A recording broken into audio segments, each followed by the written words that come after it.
ડીસા શહેરમાં અત્ર સર્વત્ર ટ્રાફિક સમસ્યાને કારણે વાહન ચાલકો અને રાહદારીઓ સહિત દુકાનદારો પરેશાન થઈ રહ્યા છે, જેમાં વિવિધ વિસ્તારોમાં અડચણરૂપ દબાણો, લારી ગલ્લા અને રેકડીવાળાઓ તથા પાથરણા પાથરીને જાહેર રસ્તા પર ટ્રાફિક સમસ્યાને વેગ આપી રહ્યા છે.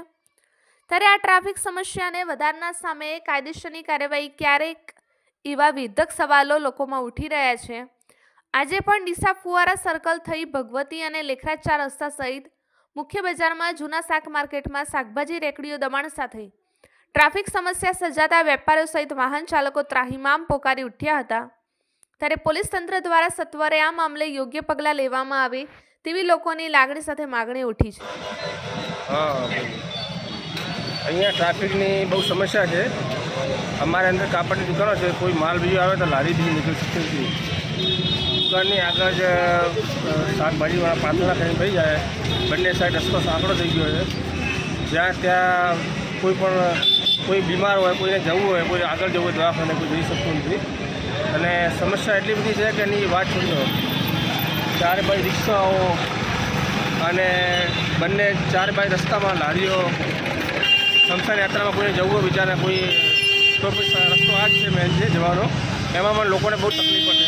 નગરપાલિકાના કોઈ કામ થતું, નગરપાલિકા અને પોલીસવાળા કોઈ કામ થતું નથી. ટ્રાફિકની સમસ્યા દાડે દાડે વધતી જાય છે. લોકો જાગૃત થાય, આના વિશે થોડું બોલે. આ તો હું તમને બોલું છું, તો બીજા પણ લોકોને પૂછી લો કે આ સમસ્યા કેટલી ગંભીર છે.